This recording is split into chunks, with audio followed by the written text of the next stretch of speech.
Good morning, everyone. Thank you for joining us today. My name is Nermina Isam, and I'll be your host for this webinar on transfer pricing regulation in UAE.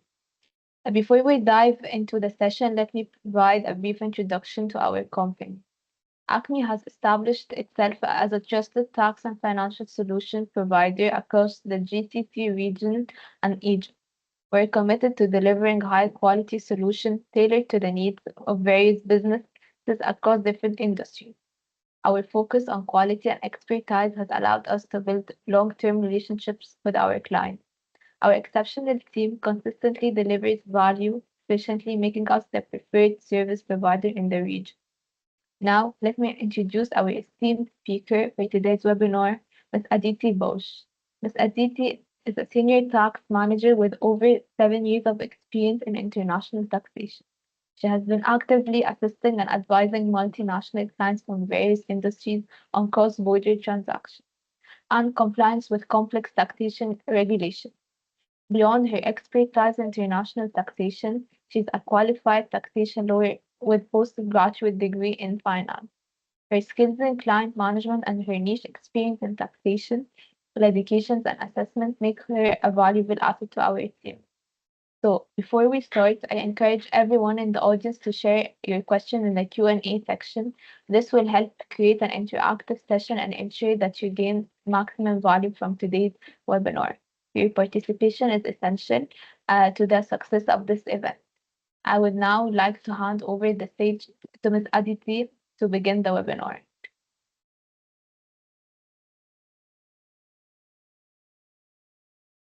Thank you, Nirveen, for the wonderful introduction. Good morning, everybody, and welcome to our webinar today.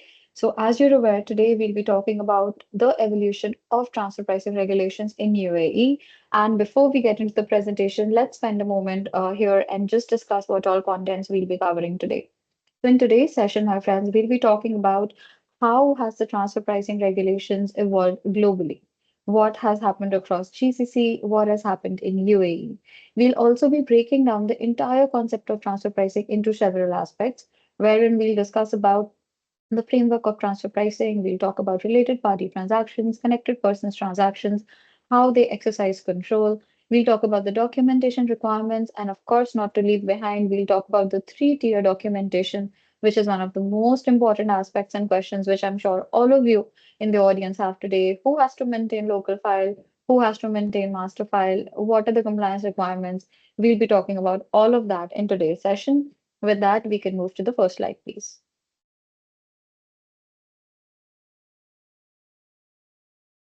All right, now, so my friends, to dive into the presentation, first, as I said, let's talk about how has this concept evolved globally. Now, as you can see on the screen, we've tried to give a time chart wherein we've tried to cover in which year were these regulations of international taxation or transfer pricing incepted globally, what happened across the years in the time chart, and finally, after 2022, what are the transfer pricing regulations which all of us globally have adopted. As you can see, my friends, the original guidelines around the regulations for multinationals were introduced long back in 1979. Several changes happened across the years, and in 1995, the Committee of Fiscal Affairs of the OECD published a 1979 regulation. Now, these regulations also, my friends, talked about the international taxation provisions. After 1995, when the businesses were evolving, when the liberalization, globalization, and privatization schemes across the globe were happening, at that time, in 2010, a major step was taken by the OECD Council, wherein they brought about a concept of business restructuring in the OECD. Now, as you're aware, as soon as business restructuring comes, what happens? A lot of tax evasion start happening. People try to minimize the taxes. People try to move their high profits to low tax jurisdictions so that ultimately they end up paying less taxes.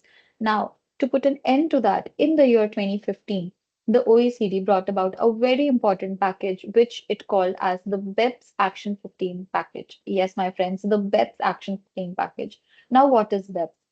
I'm sure many of you in the audience already have the answer to that. BEPS, my friends, is base erosion and profit shifting. So, this concept was brought about by the OECD for the first time in 2015 to ensure and to avoid that multinational companies in high tax jurisdictions push their profits to low tax jurisdictions. Yes, I'm sure all of you are aware about this concept. Let me give you a brief example there just to talk about it a little more. Now, my friends, as you're aware, let's say we take the example of a company which is A Incorporated, which is incorporated in USA, where the taxes are, let's say, 40%. Now, this company, if it parks its excess profits or if it transfers its surplus funds from the US entity to, let's say, one of its subsidiaries in Cayman Islands. Now, as soon as I say Cayman Islands, I'm sure many of you have that trigger in your head that why Cayman Islands? So, my friends, Cayman Islands between because Cayman Islands is a tax haven.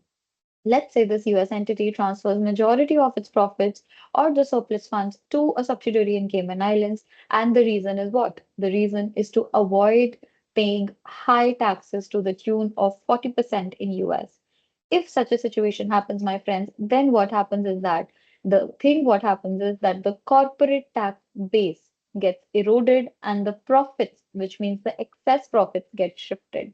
Now, to put an end to this base erosion and profit shifting, the OECD brought about this 15 action plan package, which will ensure, and each and every action plan in this package, my friends, will ensure that the excess profits are not shifted to low tax jurisdictions and companies do not end up doing tax evasion. That was the purpose of bringing about the BEPS Action Plan 15.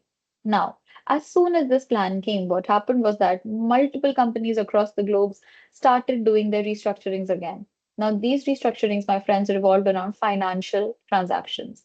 So, to counter that, in the year 2020, OECD brought about a change in the regulations wherein they talked about an aspect to amend these regulations and to bring about additional aspects to ensure that the financial transactions are covered by the OECD and there is no tax evasion happening with respect to the financial transactions globally. Now, after 2020, my friends, these regulations went through certain changes and amendments once again. And now, in the year 2022, the final OECD guidelines for transfer pricing came into the picture. And all of us globally till date are referring to the OECD transfer pricing guidelines for multinational enterprises, which were published by the OECD Council in the year 2022. And these guidelines, my friends, form the basis of international taxation as well as transfer pricing provisions globally. Now we can move to the next slide, please. All right. Now, my friends, as we move ahead, let's talk a bit about how these provisions evolved in the GCC region. So, my friends, as you can see on the slide, in the GCC region, are we, as UAE, the first country to implement the transfer pricing provisions? The answer is no. So, in GCC, my friends, the first country to implement such international taxation as well as transfer pricing provisions was Egypt. Egypt in the year 2005 implemented the transfer pricing provisions for the first time. Now, moving forward from there, not to leave behind, in the year 2019, both KSA as well as Qatar implemented these provisions, and the tax authorities in both the countries made strong regulations for transfer pricing to ensure that whatever related party transactions are happening between the group affiliates in these countries with other countries, right, those transactions are taken care of. So, my friends, that is the evolution of transfer pricing provisions in GCC. We can move to the next slide, please. Okay, now we come to UAE. So many of you would be wondering, when did the transfer pricing provisions came in UAE? The answer to this is, did the provisions come in the year 2023 when the law was implemented? Now, that is a food for thought for many of you.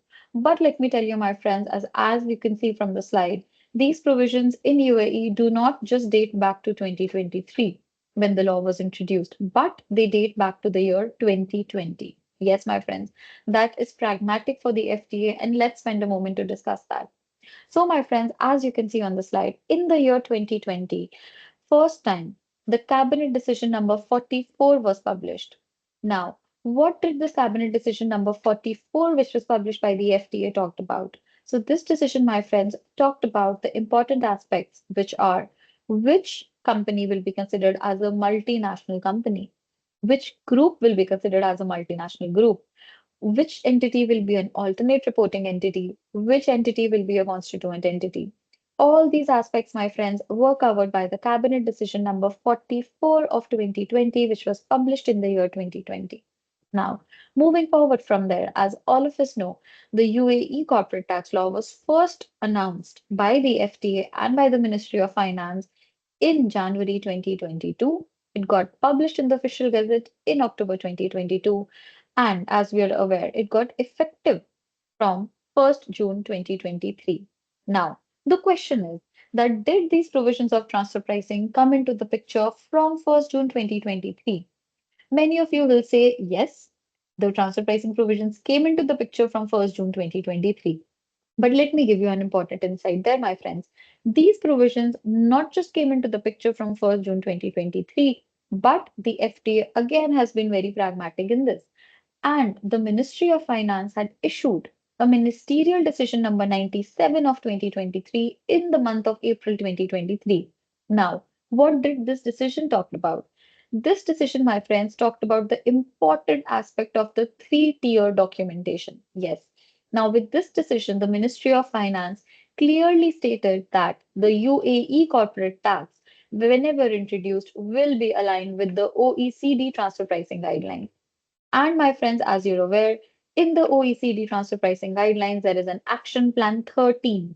Yes, my friends, I repeat, action plan 13. This action plan 13 talks about the three-tier documentation. And what is this three-tier documentation? This documentation, my friends, covers master file, local file, country by country reporting. So these documentations and these documentation requirements were mentioned by the Ministry of Finance in the Ministerial Decision number 97 of 2023, which got published even before the corporate tax law got effective in the UAE. Now, my friends, what happened in the year 2023? As we know, it has been a very significant year for the corporate tax in UAE. Now, after the law got published, there were a lot of questions revolving around transfer pricing. Many of the taxpayers, as well as consultants like us, had a question: who will be considered as related party transactions? Who will be connected person transactions? How is Article 34, 35, 36 applicable? What does Article 55 talk about? How do I implement each article in my company or in my business? That is the question which all of us had.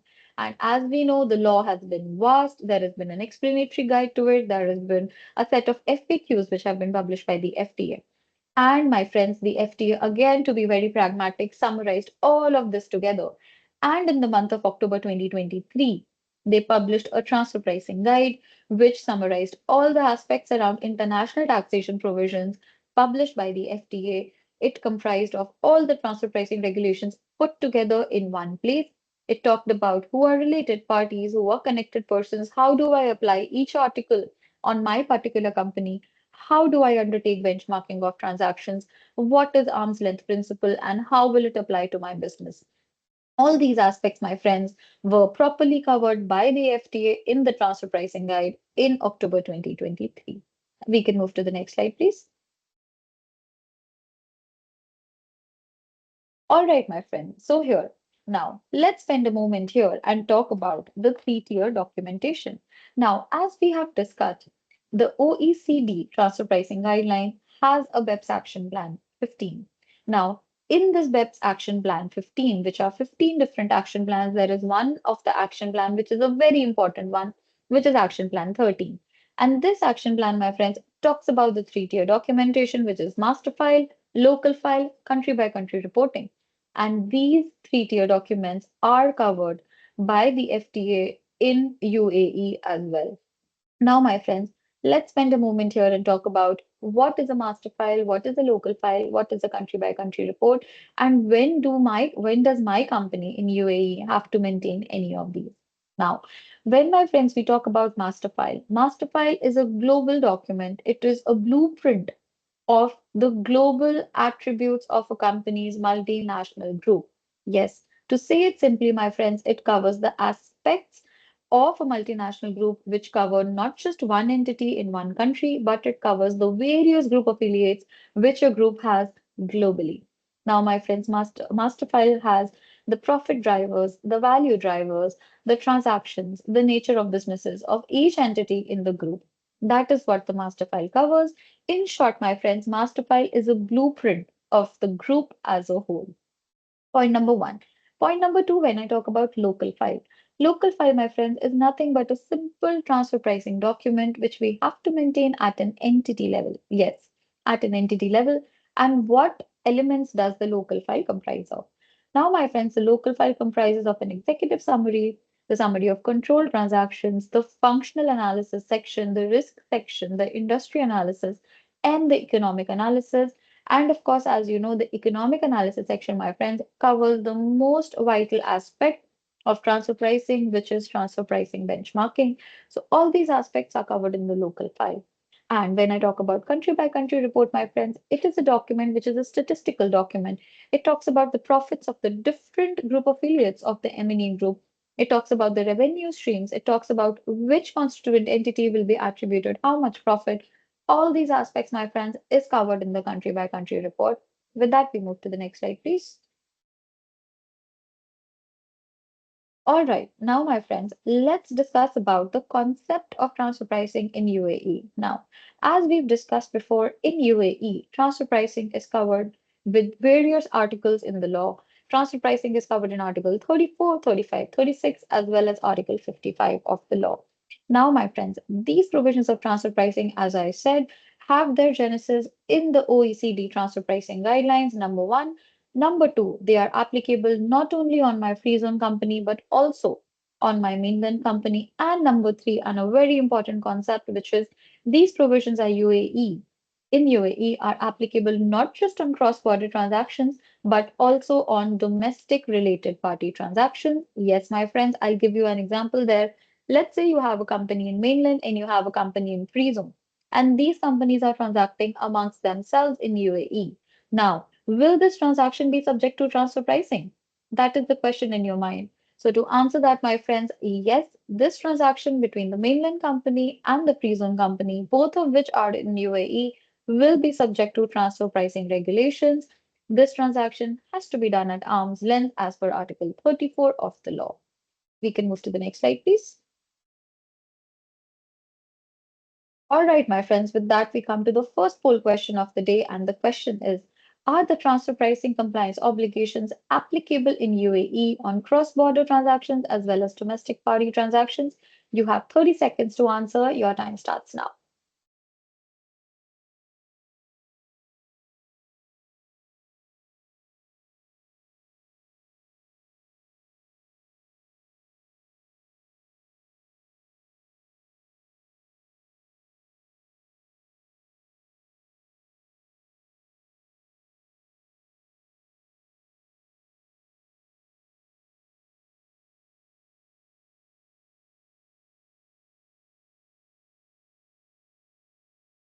All right. Thank you, everybody, for the overwhelming response. And I'm so glad and happy that majority of the audience has answered the question correctly, saying yes, transfer pricing compliance obligations are applicable on cross-border transactions as well as on domestic intercompany transactions in UAE. We can move to the next slide, please. All right, my friends. Now let's talk about the framework of transfer pricing. What was the need of bringing about transfer pricing in UAE? On what is it applicable and what is transfer pricing? Now, my friends, as I said, the need to bring about transfer pricing in UAE was that because UAE FTA has aligned the transfer pricing regulations in UAE on the basis of OECD. And as we know, the OECD respects and ensures that the base of corporate tax is not eroded and the excess profits are not shifted. Accordingly, that is the reason why transfer pricing provisions came in UAE to ensure that the base of corporate tax does not get eroded, there is no tax evasion, and the excess profits are not getting shifted outside the country. That was the need of bringing about these provisions. Now, the second question is on whom are these provisions applicable, my friends? So, these provisions are applicable on free zone companies as well as mainland companies, number one. Number two, they're applicable not only on cross-border transactions, but also on domestic intercompany transactions. And my friends, the third pillar of this framework is transaction pricing. So what is transfer pricing, my friends? Transfer pricing is the price which is nothing but the fair market value in simple terms. And yes, fair market value, my friends, means the arm's length price So we have to ensure that whichever transactions are happening, number one, between related parties, or number two, between the company and the connected persons, which we'll discuss in the later slides, such transactions are done at fair market value, which is arm's length price. And how do we do these transactions at fair market value or arm's length price, my friends, is that we do a detailed and extensive benchmarking analysis using the publicly accredited databases available globally, which the FTA is also accepting in UAE. We can move to the next slide, please.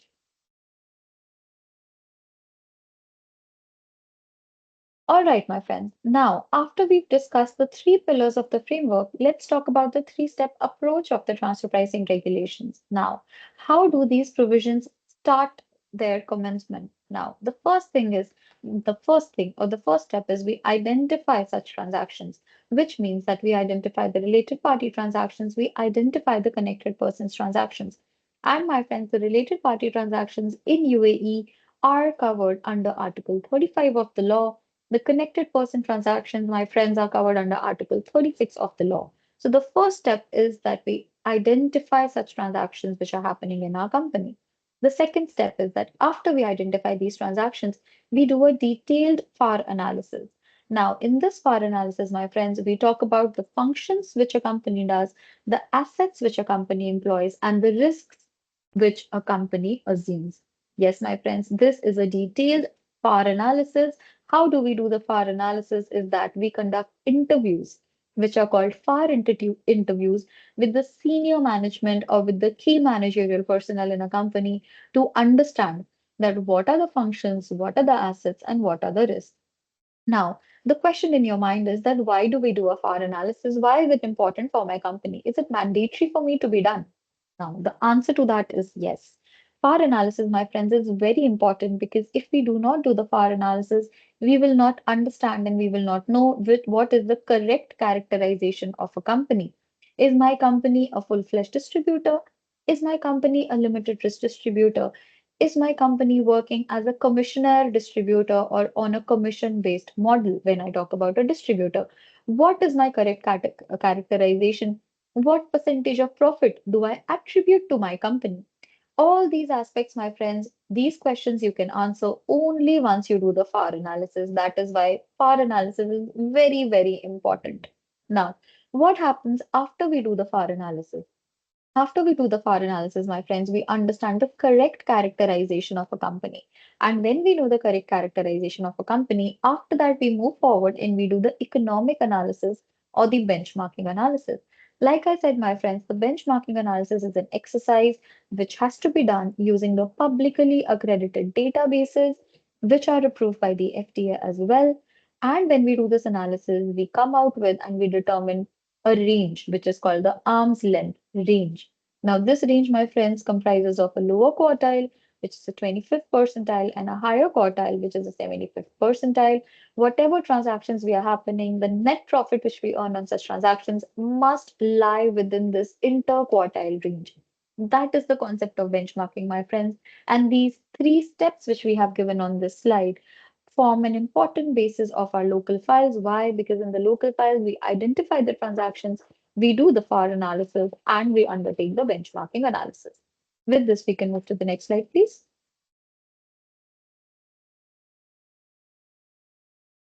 All right, my friends. Now on this slide, let's talk about the fact that how do we identify the transactions? So, my friends, the transactions can be either related party transactions or they can be connected person transactions. Now, when I talk about related parties, who are my related parties? So, my friends, in UAE, there is an important concept of kinship or affiliation which has been followed by the law. Now, the law clearly says that up to fourth degree of kinship or affiliation, if up to fourth degree of kinship or affiliation, which means an individual, their spouse, their children, their lineal descendants, their peers, their first cousins, up to the fourth degree, will be considered as related parties. Point number one. Point number two, my friends, which Article 35 states is that if there is, let's say, 50% voting power, 50% ownership, 50% share in the profits, 50% ownership of the assets of one company in the other, then these two companies will be considered as related parties. Point number one. And whatever transactions are happening between these related parties will be considered as related party transactions. We can move to the next slide, please.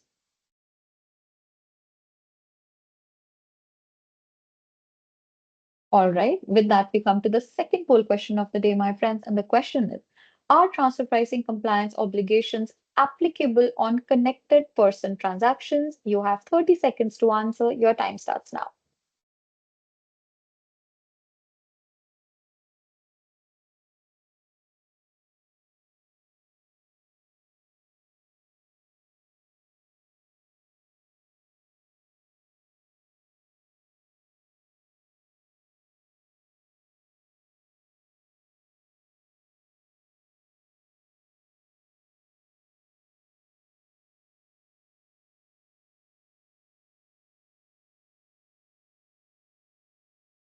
All right, thank you everybody for answering the question. And more than 95% of the people have answered the question correctly, saying that yes, these compliance obligations are applicable on connected persons as well. We can move to the next slide, please.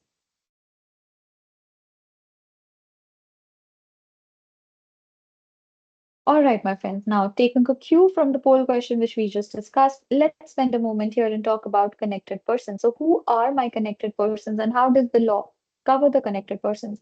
So, my friends, in UAE, connected persons is a concept which is governed by Article 36 of the corporate tax law. Now, my friends, as per Article 6, any person who is an owner, shareholder, director, or any officer of a company will be considered as a connected person. Yes, my friends, any person who is an owner, shareholder, director, or officer.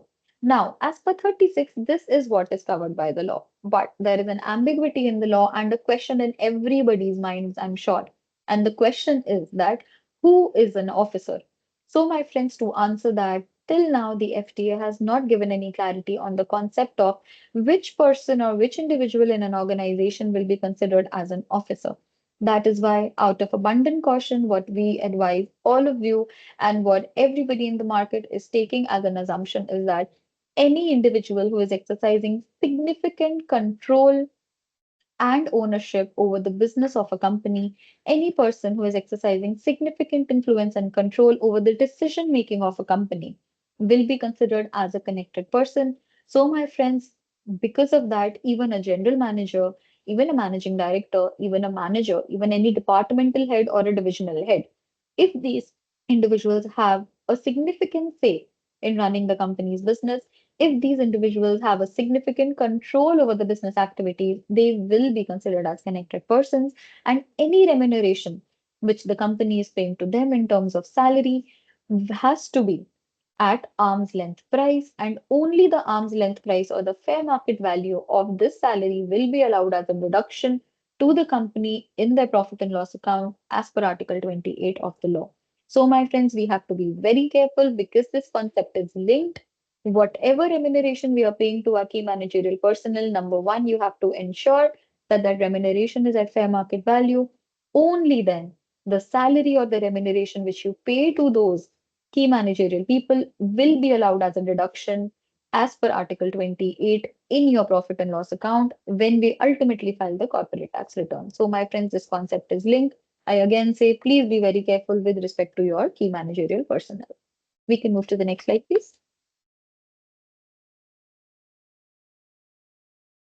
All right, my friends, now let's talk about control. Like I said, individuals or companies who have significant control, one company over the other, or an individual in the company itself, if they have more than 50% voting power, more than 50% shares, more than 50% ownership in assets, more than 50% share in the profits. So, one company, if we talk about companies, one company will be considered as related party of the other company, number one.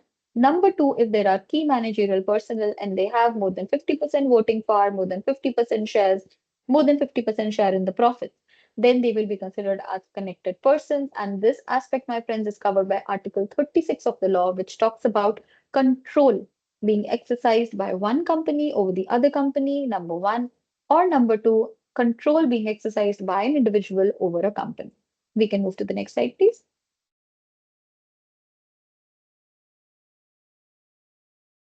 Okay. Now, with that, my friends, we come to the second pillar of the three-step approach, which was the FAR.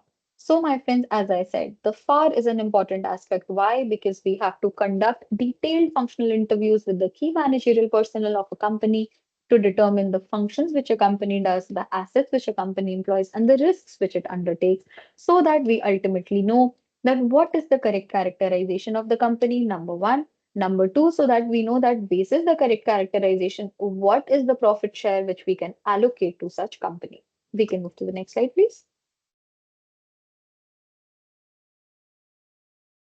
Okay, now that brings us to the third poll question of the day, my friends. And the question is, does a full-fledged distributor assume the entire risk? You have 30 seconds to answer. Your time starts now.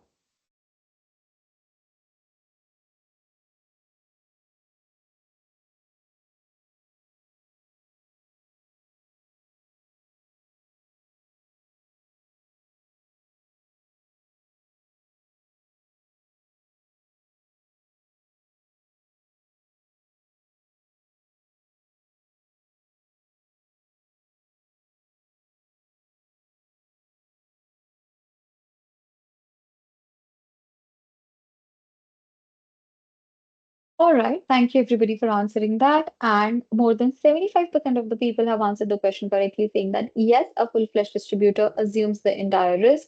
Now, because of that, it is good that we'll discuss this concept of risk in the next slide, please. Okay, my friends, now let's spend a minute here and talk about which entity assumes what risk. Because of that, who is assuming what percentage of the risk and to what extent. Now, my friends, taking a cue from the previous concept which we just discussed around the characterization of an entity. Now, my friends, let's take the example of a manufacturer. When we conduct detailed FAR interviews with the manufacturer, let's say we get to know that the manufacturer is a licensed manufacturer. On the basis of that, we allocate the profits to them. Now, how do we get to know this? Now, my friends, the entire industry or market space in general, as per the international practices, is divided into three categories: manufacturer, distributor, service provider. Now, let's take these one by one. Let's say I take the example of a manufacturer. Manufacturer also, my friends, is divided into three further categories: who can be a licensed manufacturer, a contract manufacturer, or a toll manufacturer. Now, my friends, licensed manufacturer is somebody who has intangibles. Licensed manufacturer is somebody who undertakes all the functions of the manufacturing supply chain end to end, from strategy formulation to assembling to production to procurement of raw materials to ultimately delivering the product, after sales services, so on and so forth. So, a company which is doing all these activities and has intangibles, let's say goodwill, let's say any patents, trademarks, to develop a technology, to develop a product, will be considered as a licensed manufacturer. Similarly, there are two more manufacturers who can be a contract manufacturer or a tool manufacturer. Now, a contract manufacturer is somebody to whom the licensed manufacturer gives instructions but not the raw materials. Similarly, tool manufacturer is somebody who is given the instructions as well as raw materials as to how they should actually produce the product or how they should actually develop the particular product on which they're working. So, my friends, depending on what manufacturer you are, the degree of risk varies. So, let's say you're a licensed manufacturer, then you're assuming the entire risk. Why? Because you're undertaking all the functions of the manufacturing value chain. Let's say you're a contract manufacturer or a toll manufacturer. So ultimately, the risk which you will be assuming in your capacity will be limited and will be less as compared to a licensed manufacturer. Similarly, my friends, when I talk about distributors, distributors also primarily are of two types. Either you're a full-fledged distributor wherein you participate in all the functions of the distribution chain, right? Or you are a limited risk distributor wherein you undertake and assume a limited function set of the entire value chain of distributors. Let's say I talk about distributors. Let's say you are not responsible for bearing the damages. Let's say you distributed a product, and tomorrow, when I talk about after sales services, so the customer has to get the after sales services done themselves, and you as the distributor are not providing that function. By virtue of that, you become a limited risk distributor. Point number two. Point number three, let's say when you distribute the product, you're not responsible for the packaging of the product. Then again, your company is a limited risk distributor. Or let's say you're responsible for packaging, but you're not responsible for marketing that product. Then again, your company becomes a limited risk distributor. Why? Because again, you're not undertaking all the functions of the distribution supply chain. Similarly, when I talk about service providers, my friends, they are also of two types. Either you're a high value added service provider or a low value added service provider. So whatever profit you are earning will depend and will vary depending on what to what extent are you providing the services. Let's say you're providing services which are high in the nature. Let's say you're providing consultancy. Let's say you're providing any architectural design services. You are high value added service provider. But let's say you have a BPO, a KPO, right? Like a backend office or an accounting or an admin kind of a service being provided, then you will be considered as a low value added service provider. Now, my friends, this characterization is as per the globally accepted industrial and international practices. We can move to the next slide, please. All right, my friends. Now, after we've discussed about functions, let's discuss about the compliance obligations and transfer pricing. Let's discuss what is mandatory. After we identify the transactions, after we do the FAR, what comes next is the transfer pricing economic analysis. And my friends, economic analysis comprises of the transfer pricing benchmarking, which we discussed. We have to ensure that the transactions which happen at arm's length price. Once all this is done, my friends, the first mandatory requirement which kicks in and which we have put on this slide is the transfer pricing disclosure form. Let me tell you a caveat there and a very important disclosure as per the FTA, which means that even if you have a 1 dirham transaction with any of your related parties or your connected persons, still you have to report those transactions in the transfer pricing disclosure form, my friends. So transfer pricing disclosure form is a mandatory requirement which has to be filed along with your corporate tax return in the month of September 2025 this year. And my friends, this transfer pricing disclosure form, you have to disclose your related parties in the related party schedule. You have to disclose your connected persons in the connected person schedule. You have to disclose the related party transactions, the connected person transactions, the book value of these transactions, as well as the arm's length price of these transactions and the arm's length price of these transactions, my friends, you can only get to know once you do the detailed benchmarking analysis. And for this transfer pricing disclosure form, my friends, we have to maintain intercompany agreements, bills, debit notes, credit notes, transfer pricing policies, as well as all the intercompany documents. It is better we maintain these. Why? Because once we upload the transfer pricing disclosure form, my friends, the FTA will come back and ask us for these supporting documents to justify our transactions. We can move to the next slide, please. All right. Now, my friends, as we were talking about the disclosure form, now in the disclosure form, my friends, we have to select the most appropriate method to benchmark a particular transaction. Now, globally, as per the OECD, and again, what the OECD has said, the FTA has also adopted. Now, going by that, as per the OECD, there are 5+1 most appropriate methods, my friends, and we have listed that on this slide.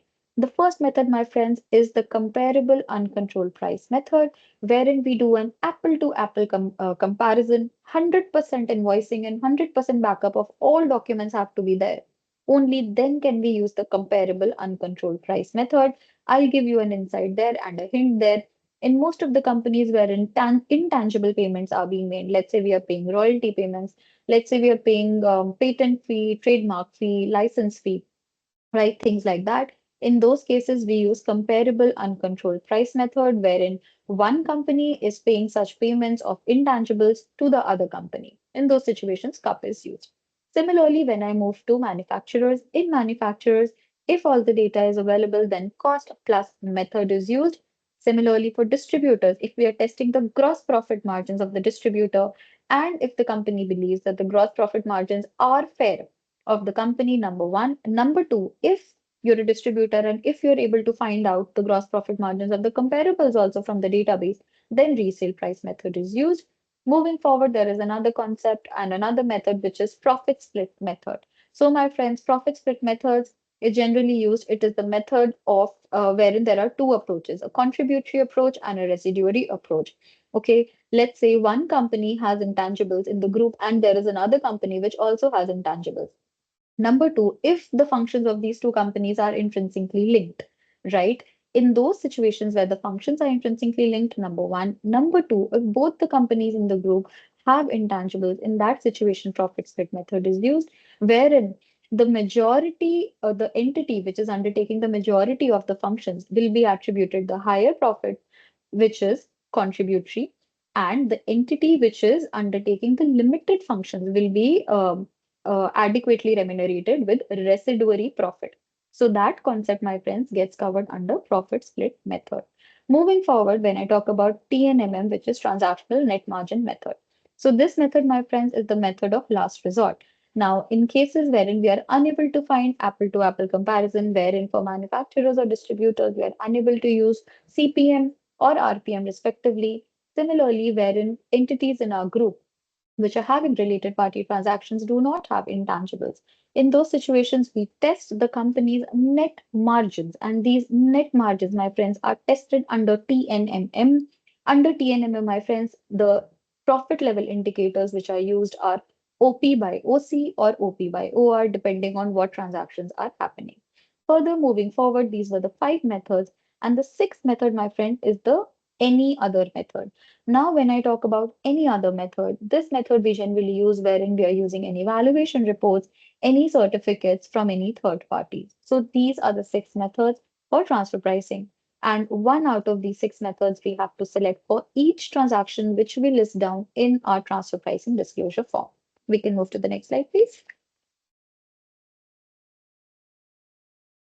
All right, that brings us to the fourth poll question of the day, my friends. And the question is transfer pricing benchmarking mandatory before filing the transfer pricing disclosure form? You have 30 seconds to answer. Your time starts now.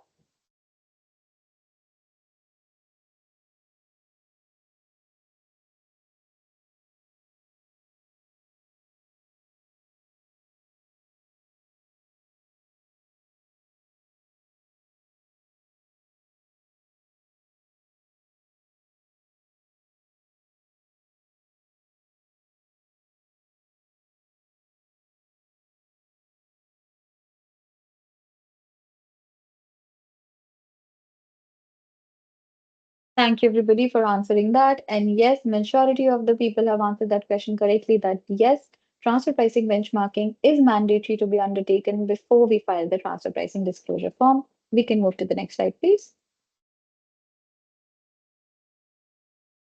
All right. Now, my friends, when I talk about transfer pricing benchmarking, like I said, transfer pricing benchmarking has to be done. Why? Because number one, it is mandatory as per the OECD. Number two, in the transfer pricing disclosure form, we have to report the related party transactions as well as the connected person transactions, and we have to select one out of the 5+1 methods which we just discussed to ensure and to show that which method is being used for which transaction to benchmark and to arrive at the fair market value, which is the arm's length price. We can move to the next slide, please.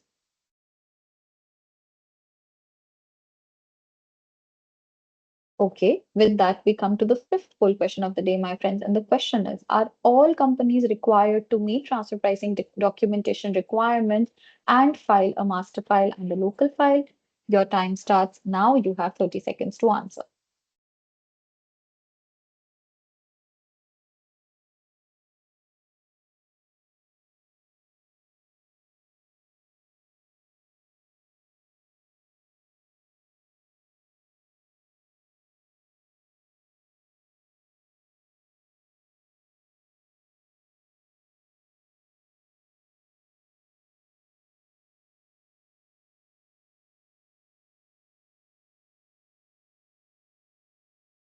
All right. Thank you, everybody, for answering that. And more than 60% of the people have answered the question correctly, saying that transfer pricing, compliance obligations for master file as well as local file are not mandatory. Yes, my friends, these are optional documentation requirements. Let's discuss about them in the next slide. We can move to the next slide, please. All right, perfect. So, my friends, when I talk about optional documentation requirements, so when does a local file and when does a master file have to be maintained? So, local file and master file, my friends, have to be maintained under two circumstances, and please be sure that there is this either or condition. So, let's say at an entity level, if my revenue crosses 200 million dirhams, number one, or at a group level, if my revenue crosses 3.15 billion dirhams, only then at a local level, we have to maintain the local file, and at a group level, we have to maintain the master file. Now, the local file, as we discussed, covers aspects of the control transaction, industry analysis, FAR analysis, economic analysis, which comprises of the benchmarking. We can move to the next slide, please.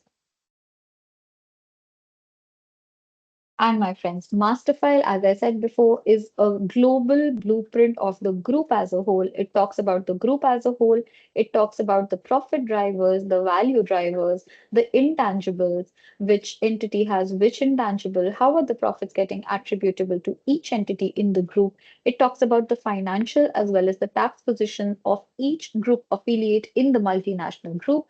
And my friends, I'll reiterate the local file and the master file are optional transfer pricing requirements. We can move to the next slide, please.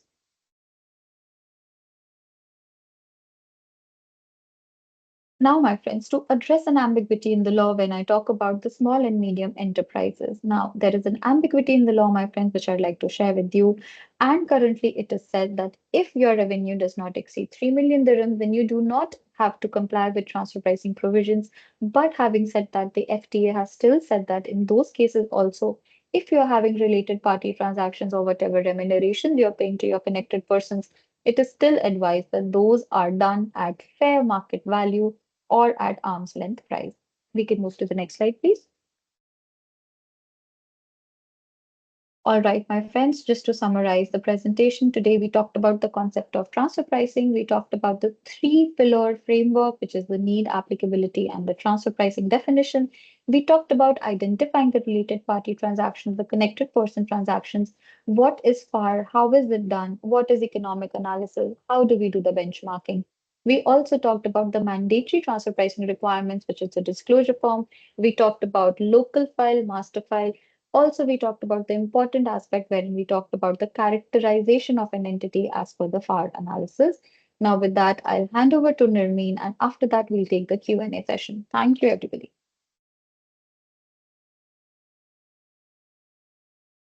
Thank you, Ms. Aditi, for providing such an insightful and engaging session. We'll now move on to the live Q&A segment. Before we proceed, we'd like to let you know that the webinar feedback section is now live. We'd greatly appreciate if our fantastic audience could take a moment to share their valuable feedback. Additionally, we also request you to leave us a review on Google by simply scanning the QR code displayed on your screen. Your feedback is important to us. Now we invite Ms. Aditi and Mr. Millen to address the questions from our audience.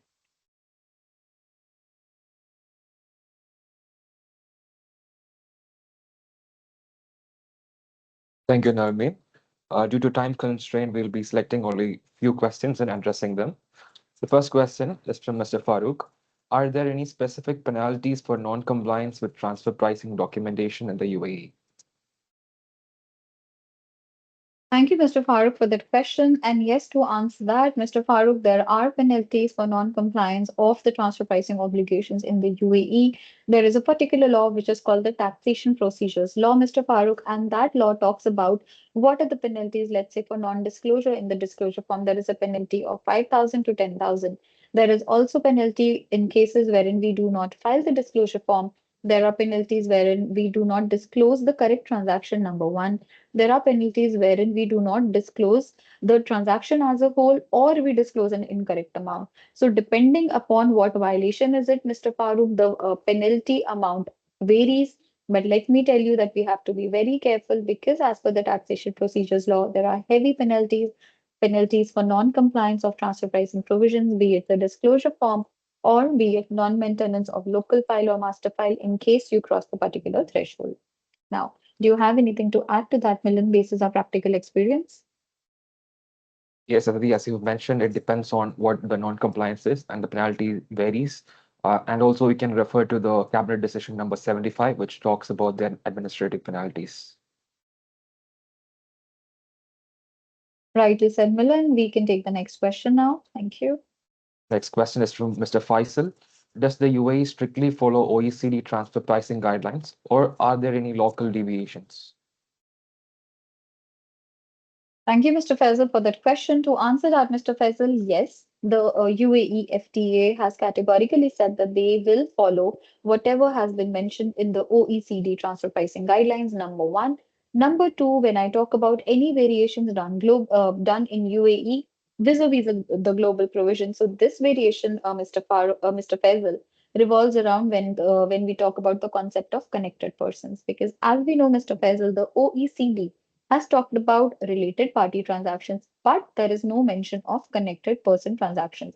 Now, this concept, Mr. Faisal, is new in UAE, and the connected person transaction is the first and the only variation which the FTA has put in the transfer pricing regulations, which is not similar to what has been given in the OECD. Otherwise, the provisions in UAE are completely compliant with OECD. Even if I talk about Article 34, 35, 36, um, all these provisions, including Article 55, which talks about documentation, they have their genesis in the OECD transfer pricing guidelines. What do you think, Milan? What are your thoughts on that? Yes, so far the UAE follows the OECD guideline, particularly Action Plan 13 of the BEPS framework. So also UAE's FTA's guidelines or the decisions are all based on this. And yeah, they also interpret certain things based on UAE tax specific landscape. So that also should be considered. Rightly answered, Milan. I hope we are able to answer your question, Mr. Faisal. If you still have any doubts, please feel free to reach out to us by email. We'll be happy to connect and discuss with you. Next question we have from Mr. Peter. How frequently should transfer pricing documentation be updated in the UAE? Thank you, Mr. Peter, for that question. It's a very important question. Now, let's say when I talk about the transfer pricing documentation, now there are three, four aspects in that. Number one, if I talk about the transfer pricing disclosure form. So, transfer pricing disclosure form, Mr. Peter, is a mandatory requirement. It has to be filed year on year, which means every year by the taxpayer, along with the corporate tax return. Point number one. Point number two, Mr. Peter, is around the local file and the master file. These requirements are applicable on your company, Mr. Peter, only if you cross the threshold. The threshold is 200 million dirham revenue at a local level or 3.15 billion dirham revenue at a group level. If either of these thresholds gets triggered, only then, Mr. Peter, you have to maintain local file as well as master file. Point number three is that what happens to our benchmarking? So, Mr. Peter, the transfer pricing benchmarking, which we undertake, let's say right now for 2024, when we do it in the databases for the year 24 is not available, right? So, because of the paucity of financial data, we'll take 23, 22, 21. Now, for 2024, these 3 years will be taken. Now, when I go to 2025, again, a financial update has to be done, right? And the year 22, 23, 24 will be taken. So, Mr. Peter, this financial update has to happen for 3 years when I talk about benchmarking. And after this 3 years, the entire benchmarking has to be done again. Point number one. Point number two is that in case in the span of these 3 years, let's say you undertake a new related party transaction, then altogether for that new related party transaction which you're having with your group affiliate, Mr. Peter, the transfer pricing benchmarking has to be done. So I hope I'm able to answer your question correctly. Milan can add a few points there if he has any thoughts on that. Yeah, just to add, as per Article 56 of UAE city law, taxable person should maintain all these documents or records for a period of 7 years after the end of first tax period. Rightly answered, Milan. We can take the next question, please. Yes, one last question from Mr. Sajid. Can companies amend their TP documentation if they discover errors post-filing? So, Mr. Sargent, to answer that, actually, that is one aspect which the FTA has not covered in the law till now, which talks about any amendment in our TP documentation after we file, let's say, the transfer pricing disclosure form. First point, Mr. Sargent, is that this amendment will be difficult. Why? Because the transfer pricing provisions which are applicable on you when you talk about your related party transactions or your connected person transactions will be based upon your financial statements and the disclosures which you've done in your financial statements. So let's say there is any error which you found out in your financial statements. If your company is getting audited and if your books are already closed, Mr. Sargent, then it will be very difficult for you and your auditor to approve such changes. Number one. Point number two is when we talk about any amendment in any of the compliance obligations or any documents which you're uploading with the FTA, that will depend upon one, any clarity is given by the FTA, Mr. Sajid, because as I said, till now they have not specified that what will happen in case we figure out any default in our compliance documents or in any of our transfer pricing documents which we have uploaded on the MRA tax portal. What do you think, Milan? Have you come across such instances till now? Rightly said, Aditi. Any post-filing corrections, sometimes they can attract additional scrutiny from the FDA, which may lead to further complications. So it is always better to ensure accuracy of data before submission. Rightly answered, Milan. I think we can hand over the podium to Nirmeen and we can conclude today's webinar. Thank you, everybody, for joining. Thank you, Ms. Aditi and Mr. Milan, for delivering such an informative and engaging session. A big thank you to everyone in the audience for joining us today and contributed to this experience. Your presence and active participation have truly made this session valuable and impactful. We look forward to connecting you with you again in our future webinars. Until then, if you have any further queries regarding excise, VAT, or corporate tax, please feel free to drop us an email or give us a call. The contact details are on the screen. Thank you once again.